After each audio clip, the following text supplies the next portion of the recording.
All right, and welcome to the Planet X podcast. I'm Chris, And I'm Mike. and we're gonna try to keep it short and sweet this week. We ain't got a lot to talk about. 2016 did take somebody else. It's kind of becoming a weekly thing, it seems. Mike went to the movies, and also Philly Comic Con, so we'll touch on a little bit of that. And I guess that's going to be our show because, as I said, we ain't got a lot to talk about this week. But you know us, we'll ramble for an hour. But we lost Muhammad Ali, which, you know, Where did you see him last? I don't know where I saw him last. I don't remember where I put Muhammad Ali last time. And then now I lost him, and I can't find him. Muhammad Ali is one of those guys that you kind of almost, every time you heard his name mentioned in the news in the past 15 years, you thought he might be dead. Yeah. I mean, he was not in good health. I got an opportunity to meet Muhammad Ali in 1999. And he was not in the best of physical shape. He was shaking. He was drooling. But he had his wits about him. We didn't speak, but we had a little bit of an interaction. We shook hands. He gave me a little bit of the he took the fighting stance a little bit, and I kind of did a little him to him. I kind of hammed it up and little cowardly lion, little come on, myrtleize you type of thing. Nice. And he got a chuckle out of it, and he shook my hand again, laughing. I went as an avid autograph collector. Whenever somebody would say, "Who's the most famous autograph you ever got? Who's the most famous person you ever met?" I would always say Muhammad Ali. Because you could go to any continent on the planet and they would know Muhammad Ali. Yeah, yeah. You go down to Antarctica and mentioned it, and some penguins would be like, "Oh, yeah, we know Muhammad Ali." He was an ambassador to the world, I guess, is one of those terms that they use. He did a lot for sports. He did a lot for civil rights. He did a lot for speaking on people, speaking to people, speaking for people. He was the, when somebody says there are no good Muslims, you could kind of point at Muhammad Ali and be like, here's a man who wanted peace, who didn't want to fight, who didn't want to be part of the army. That's a whole different thing. People have their different political opinions on that with Ali and not entering the draft, not accepting his draft. Yeah, he was a conscientious objector. And they weren't going to give Muhammad Ali a rifle and put him in the jungle. Muhammad Ali was going to be he was going to go and he was going to fight some, he was going to be a figurehead. He was going to be around. He wasn't going to fight in the war. Yeah. And he chose to, stand up and do something different and protest the war in his own way and to his own, to nobody else's damage but his own. Yeah. It cost him years, in his prime. But he had a belief and he stood for it, and he kind of kept on doing the same thing and did a lot for people. I got the opportunity with doing a convention to go down to the Muhammad Ali Center down in Louisville, Kentucky, where he's from, which I recommend to everybody. It's a little bit more than a museum. It's definitely an interactive experience. It's 4 or 5 levels of kind of the history of Muhammad Ali, and you get a good picture of the man and where he came from and where he went and what he did, and how he got all across the world. It was there's a boxing robe hanging there that was given to him by Elvis. Nice. Which I'm like, all right there in that moment, I'm like, this is one of the coolest things that's ever happened right here. That Absolutely. I'm looking at. Absolutely. When I met Ali in '99, the picture I had him sign was a publicity shot from when the Beatles came over, and Ali was getting ready to fight Sonny Liston. The Beatles showed up to do a photo op with Liston, who was the champ at the time, and the story goes that the Beatles showed up, Liston looked at him and was like, "I'm not taking pictures with these long-haired faggots. Get them out of here." And the Beatles promoter talked to Ali's promoter, and Ali's like, "Sure, I'll take some pictures." And they went and they did a bunch of great clowning around shots where Ali's beating up the Beatles. And I have this great 16x20 black and white shot of Muhammad Ali standing in a boxing ring over the 4 Beatles strewn out on the ground in front of him. Yeah. And it's a great, as a fan, it's a great 60s pop culture piece right there. It's something that people come into my house, especially people of the baby boomer generation, people, friends of my father's, if they're in the house, they see it and they're like, "Oh, cool, that's Muhammad Ali." And they're like, "Oh, that's the Beatles." It's a lot of, it's before our time, but it's a lot of memories for a lot of people, and there's a lot of history there. And his legacy touched us. I think, I've gone back and I've watched some of the fights. I was always a big boxing fan. Not as much now as I was years ago. But I would go and, ESPN Classic, when that first came out, was great for playing old Ali fights. And one of the ones they played all the time was Ali Wepner, which inspired Rocky. Yeah. Chuck Wepner fighting the champ. And that fight itself is its own little showcase in pop culture. Because the announce team, it's like Howard Cosell, Red Fox, and the hardest working man in show business, James Brown, at one point are doing commentary for this fight. That's amazing. It is entertainment at its finest. And actually, to hear it was really interesting to hear Red Fox talk about boxing. He being a big boxing fan and just hearing him in a different light. And the character Apollo Creed is based on Muhammad Ali. The Wepner character was the basis for Rocky. Yeah. And it kind of carried through, and that was, it helped create that whole genre. And there's a ton of people that emulate in sports what Ali did. And this is more for our wrestling show than for right now. Ali got all his. He got a lot of that from Gorgeous George. Taught him how to trash talk and be the, create an image of somebody who people are going to pay to see get punched in the mouth. Yeah, and Ali was probably one of the greatest trash talkers of all time. Yeah.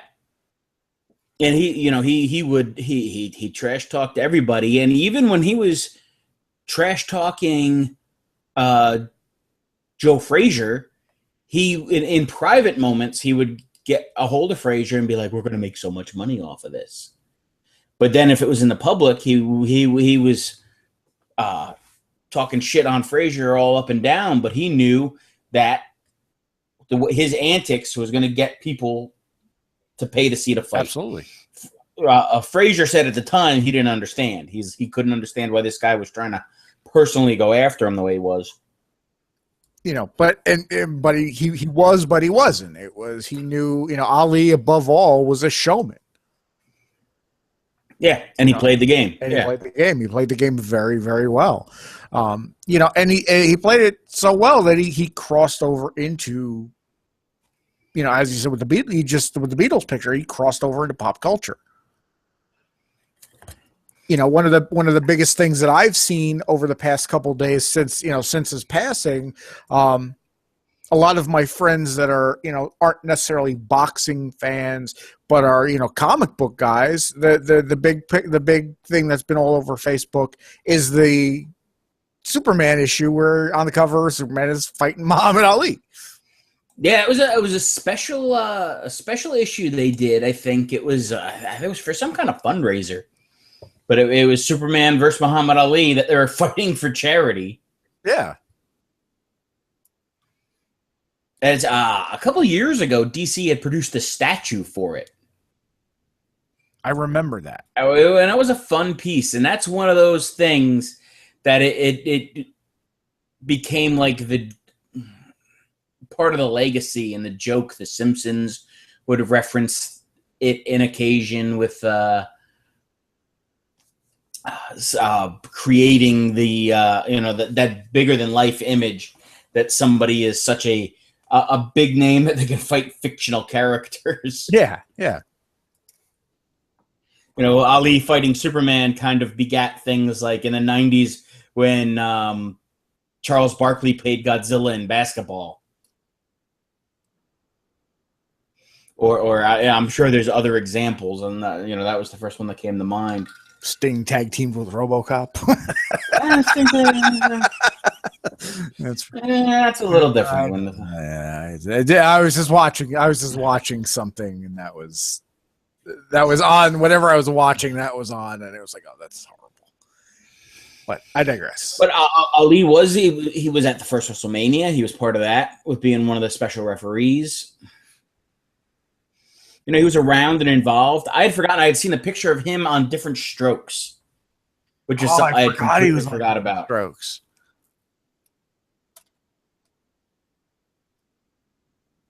Yeah, I had forgotten about that. But yeah, I mean, well, even with WrestleMania, I mean, he was the special outside referee for Hogan. The Hogan match, wasn't he? Yeah. He was the he was going to keep Cowboy Bob Orton and Jimmy Superfly Snuka in line on the outside. And that was a big moment. Did they put him in this? And this is kind of random. Is he in the WWE Hall of Fame? He's not, and that always surprised me that they hadn't got him in yet. And it might have just been because he has not been doing appearances. Yeah. The past couple of years he hasn't come out. So it's part of their thing with the Hall of Fame now is to have people out there and have people make a speech. Yeah. And I could see in the future them putting Ali in now and maybe having Layla Ali accept for him. But he's definitely part of that, that wrestling world and kind of being an ambassador for wrestling to a point with he was made by professional wrestling in a sense that he borrowed from what he learned from Gorgeous George. There's in Gorgeous George's book, the biography of Gorgeous George, he one of the things that he suggested to Ali was for him to dye his hair blonde. And he goes, it's one thing if I'm talking all kinds of trash, but if I have blonde hair, they're going to kill me down south. Yeah.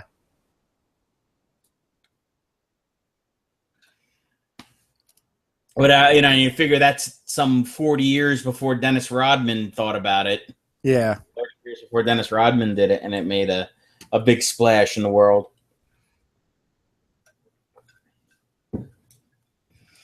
But he's it's tough to even say that he'd be missed because he's been so separated from he hasn't who been he was. He hasn't been in the public eye in a while because his health was not good. Yeah. And he did make appearances at certain times. In the post 9/11 stuff, he came out and he spoke a little bit and tried to help keep the peace again. I tried to remind people that that Muslims aren't all bloodthirsty murderers. Yeah. So he was an all-around great guy. He was a great boxer. He was a great humanitarian. He did a lot. He reached a lot of people on a lot of different levels. And I mean, everybody's just kind of been speaking positive about him. And I have my story with having a couple minutes with him, and it's a moment that I treasure. When I think about it, I always tell people I have a picture of it, but it's an old film camera, so it's all off center, and you can only see like an eighth of my face in the picture. But it is me. I promise you that. You just cut yourself out of another photo and just taped it on. Yes. Photocopy. You're like twice the size of Ali in the photo. I'm knocking him out.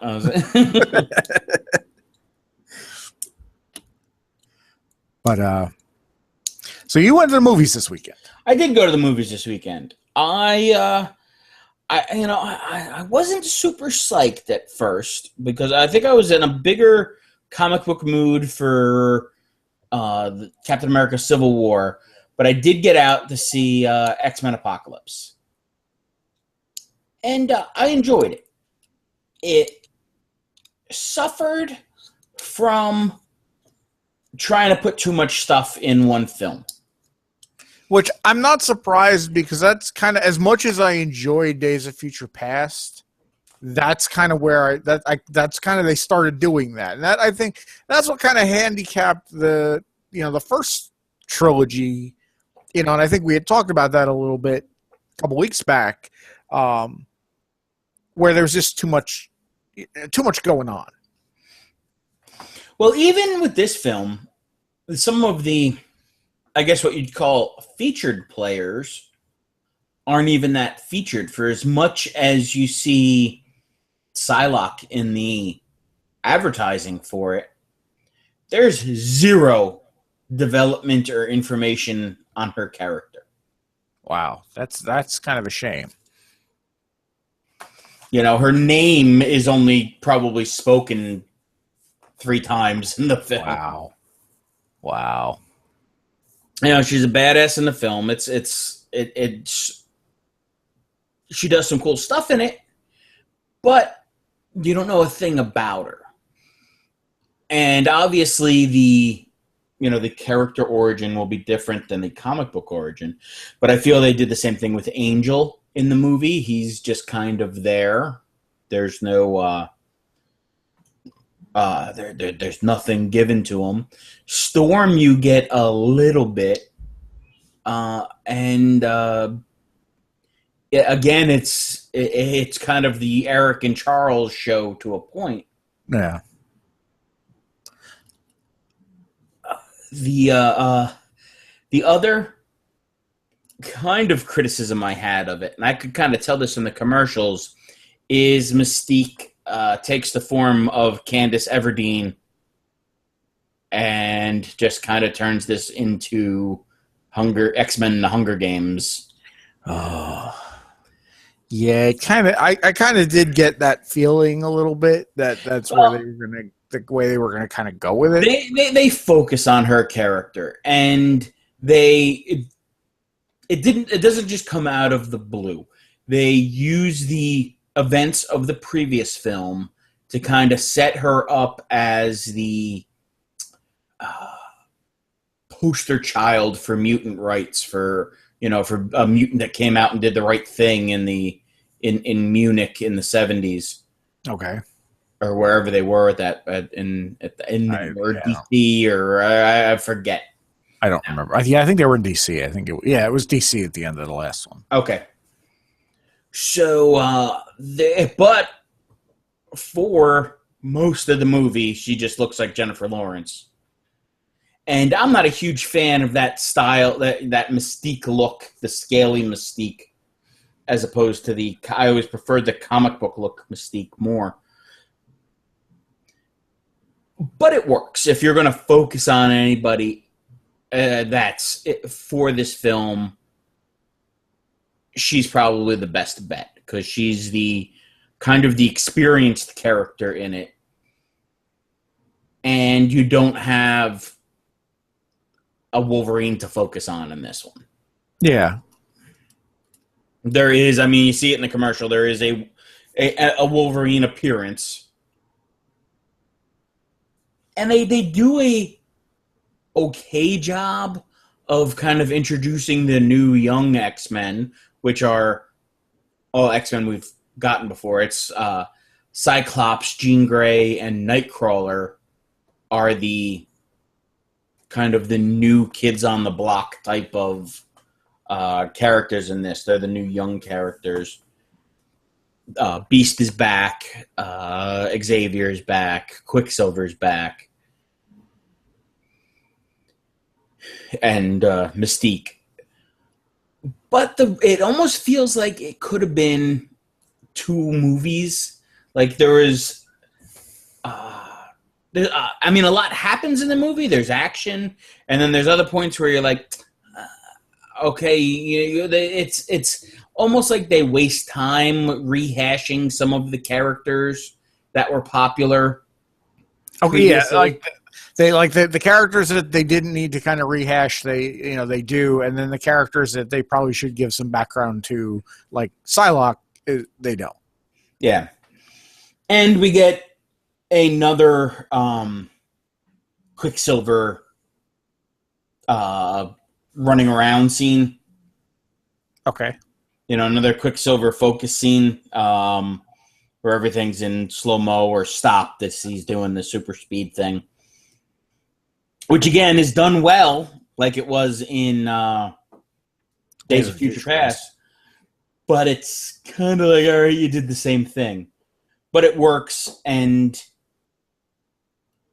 it probably strengthens his character a little bit this time around. He's still the pompous kind of jerk, but they give him the opportunity to be the hero at points. Okay. But with it being one film, I feel like they rushed the Apocalypse character. I feel like you didn't have enough build up, and all of a sudden, here's this guy that can do all this stuff, and they kind of explain to you why, and then it's just go, from there on out, and not much build up on it. I felt they could have.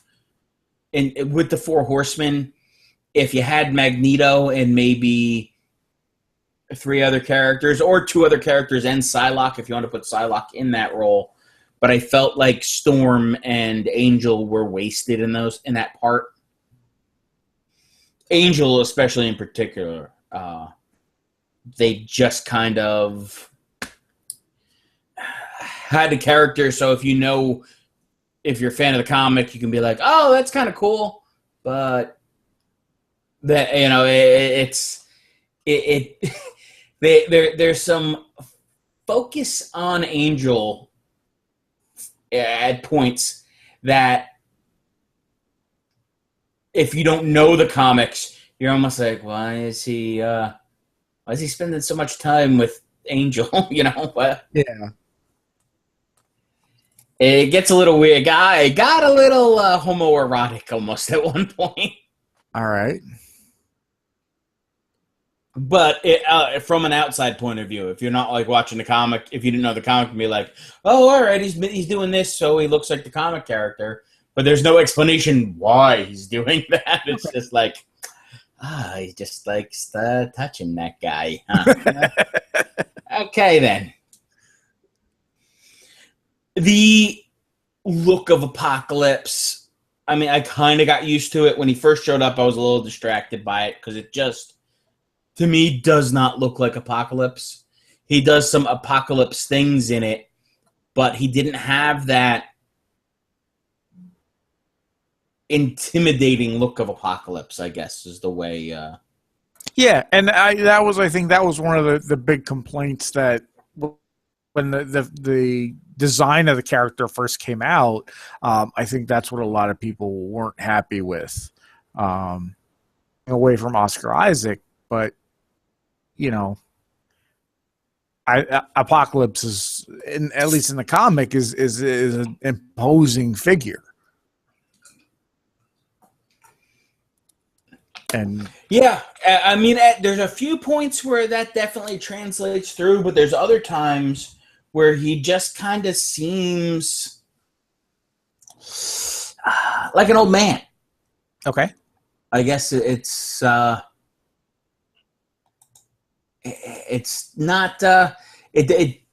they struck out kind of there, and but I think they told a pretty decent story for an apocalypse story. But Apocalypse, and one of those things of the Marvel films do it right and the Fox films don't. Apocalypse is something I felt like they should have slow played a little bit more. Yeah, kind of like what they're doing with Thanos. Yeah. You know, in the Marvel universe, where they're kind of stringing you along, and like we're still not going to really see Thanos for another like 4 or 5 years. Yeah, they could have definitely, if they had dropped hints of Thanos through the past, or not Thanos, of Apocalypse through the last couple of movies, instead of just like poof, here's Apocalypse. It took away, because one of the things that was kind of cool about Apocalypse in the comics is he kind of slowly weaved in and out of he had his hands in things, and they kind of retroactively kind of showed you that Apocalypse had been moving things around for years in the X-Men world. Yeah. And you didn't get that. You didn't get Apocalypse being this strategist who had an eternity to kind of let his plans unfold. It felt like he was rushed, And he probably was.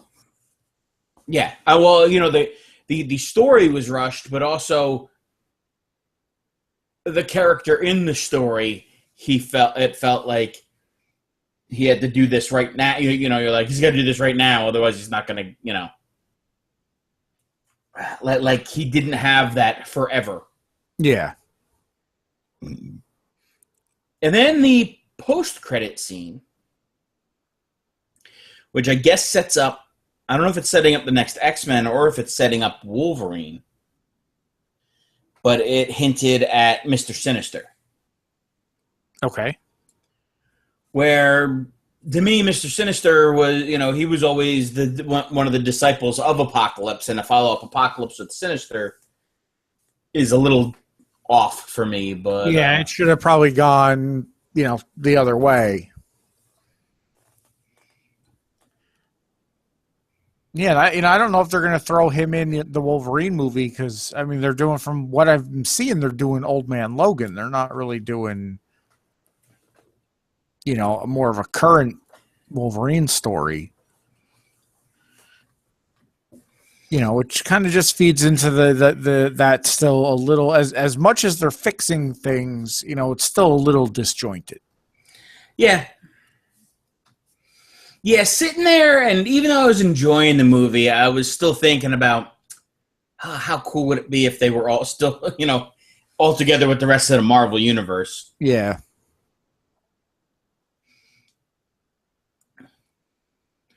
But it was, I did like, I talked to some people who had seen it who didn't like, they had some criticisms about the characterization, some people more harsh than others.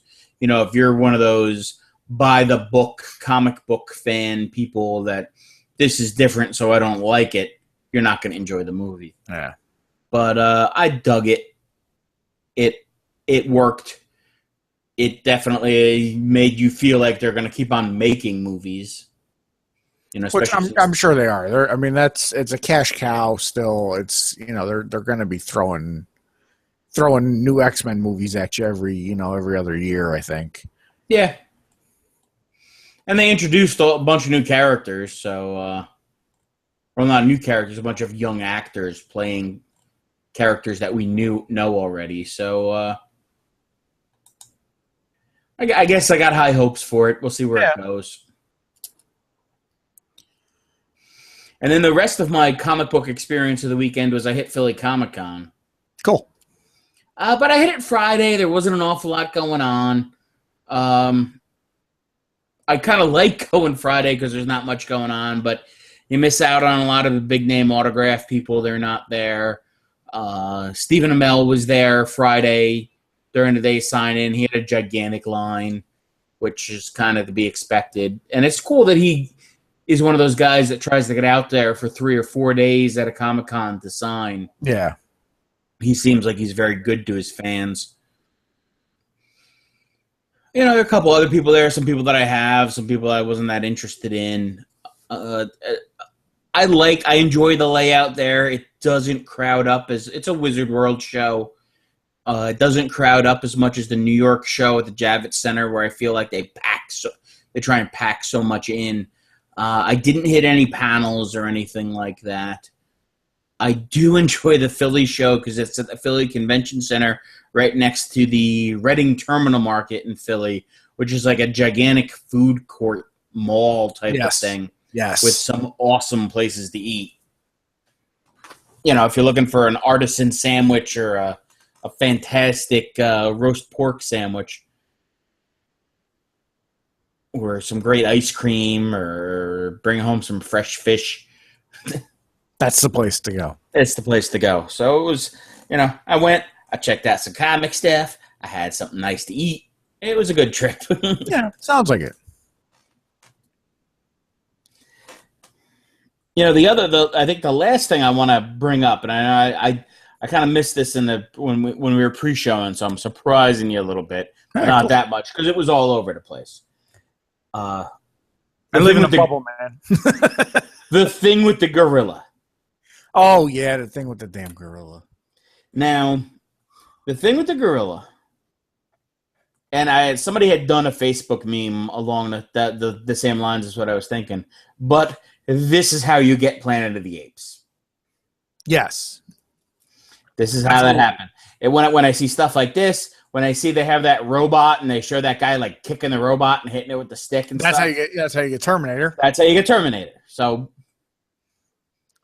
none of this is good. If science fiction has taught me anything, it's if a gorilla's trying to be nice, let the gorilla be nice. Yeah. I don't know if the gorilla was trying to be nice or not. But you don't know. And it's tough.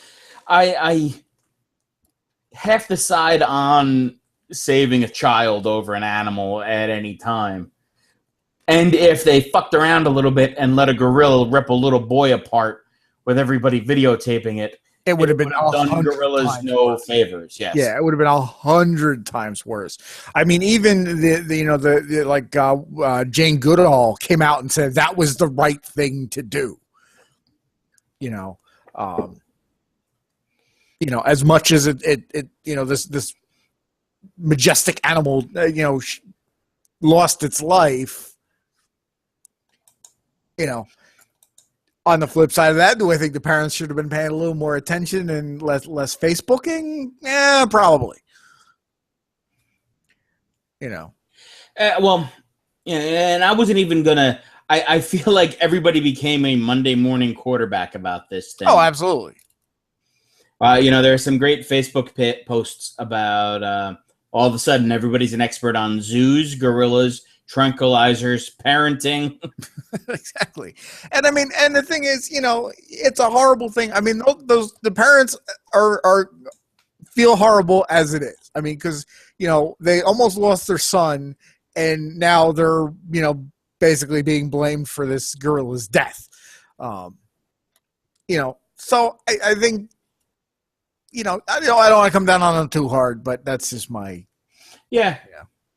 That's just my soapboxing about how we've all become to have our faces in our phones too much. And I wasn't there. I don't know what happened. Maybe they were watching the kid and little kids are squirrely, man. They can get places. Yeah. Let them out of your sight for a second and they're, running down the street. So climbing into gorilla cages. Yeah. I mean, this happens every once in a while. Yeah. Something happens. Somebody falls in one of these things. Somebody, a kid or something happens. It doesn't happen all the time. It got a ton of coverage this time, and it is what it is. It happened. It's gonna maybe it's gonna start some conversation as to should we keep animals like a gorilla in a zoo? Yeah. When you see what kind of looked like compassion and care from from this animal towards this kid, it's tough to say, like, we should keep this thing in a zoo, but also if there's idiots that are hunting them to make ashtrays out of their hands, I guess we need to protect them some way. Yeah, it's kind of... And I'm not going to pretend like I know the answer. Maybe preserves over zoos. Maybe some of them being in a zoo lets people see them and say, this is something we need to protect. And these are a beautiful, intelligent, aware creature. And seeing it in person, as opposed to just seeing it on television or seeing it in film or seeing it somewhere, it brings an appreciation home to people more. Yeah. Again, it's another thing that I don't have the answers to, and maybe nobody does. And hopefully things all work out for the best. You'd hate to see something like this become extinct. And when you can see how smart they can be, you feel bad that they're locked up. Yeah, absolutely. But I also don't want Planet of the Apes. No, I don't really want Planet of the Apes either. But, it does kind of show that Planet of the Apes probably won't happen because we'll just shoot the shit out of the gorillas. Probably. But I watched that movie. I've seen that movie, and that didn't really work out so well. Yeah, well, that's the movie. This is real life. They needed to shoot the gorilla. They shot the gorilla. And that was like the other thing. Everybody's like, oh, they should have just tranquilized the gorilla. Okay, so you tranquilize this gorilla, and then he falls on the child. Well, what I kept on hearing, and again, I'm not going to pretend to be an expert on the tranquilizer, is tranquilizer doesn't work like the way it does in the movies, where as soon as the darts like you fall on the ground, it can take a couple minutes, and then if you start throwing darts in this thing, piss it off, and it decides to rip the head off of a 4-year-old boy. Yeah. Again, much worse. Yeah, because that's not something you come back from seeing. No. It was horrible that all these people had to watch this gorilla get killed, but watching a little child's head get ripped off, and they were talking about him dragging the kid to the water, and he's a 17-year-old gorilla. I'm not sure that a 17-year-old human would have done much better. No, probably not. Probably not. A 17-year-old kid would have just been like, "Come on, get out of here." Probably not. Probably not. But all right, well, I guess that's where we'll end our soapboxing for the week. Yeah, I was trying not to soapbox too much about it. Yeah, it's not really soapboxing, but it was, it's topical, man. It happened. It's news. Yeah, it's something that did happen. It's something that everybody was talking about, and I guess this is our opportunity to get our opinion out about it. This is one of the reasons why we do this thing. I do want to have nice gorillas in case those bad gorillas from Congo ever show up. Oh, yeah.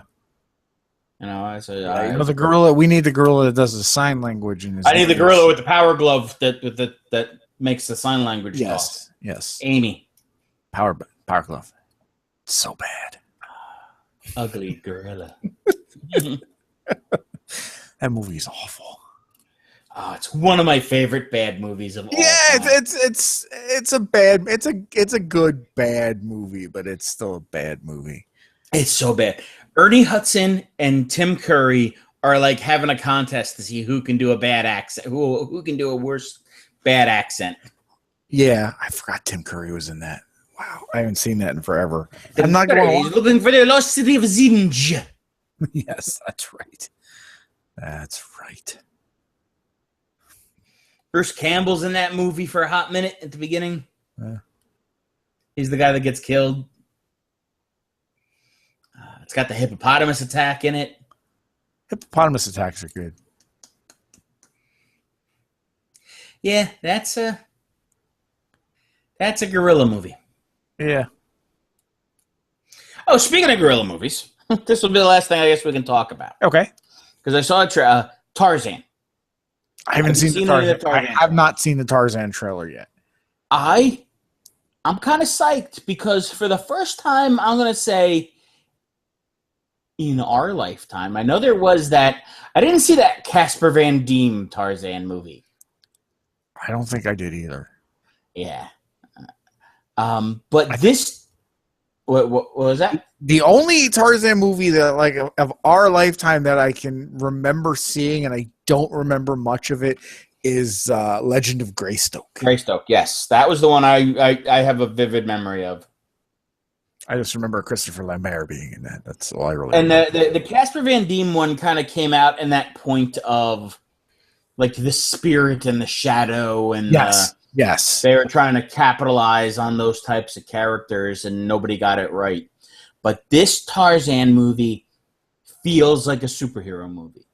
Cool. It has that, like, because that was one of those things. I can remember having this debate 20, 25 years ago, like in high school with a friend of mine, about how Tarzan was one of those early superheroes that even though he didn't have powers, but he was a guy that, could do great things and save people and used different resources. In this movie, I'm like, this looks cool. He's got a villain to fight. He's got Christoph Waltz is the villain in it. Nice. He's always a good villain. He's a good villain, and the movie feels like a fun It feels like those Tarzan movies, those old Tarzan movies, but the movie doesn't feel old. Cool. Cool.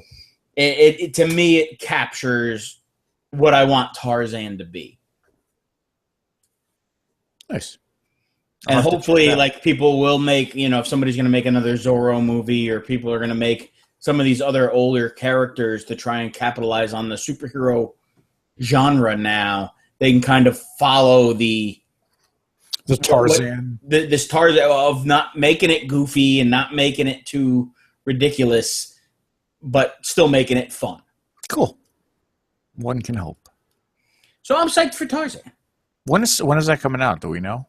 Sometime this summer. 4th of July, maybe? I really have no idea what the hell is coming out the rest of this summer. Yeah, Tarzan.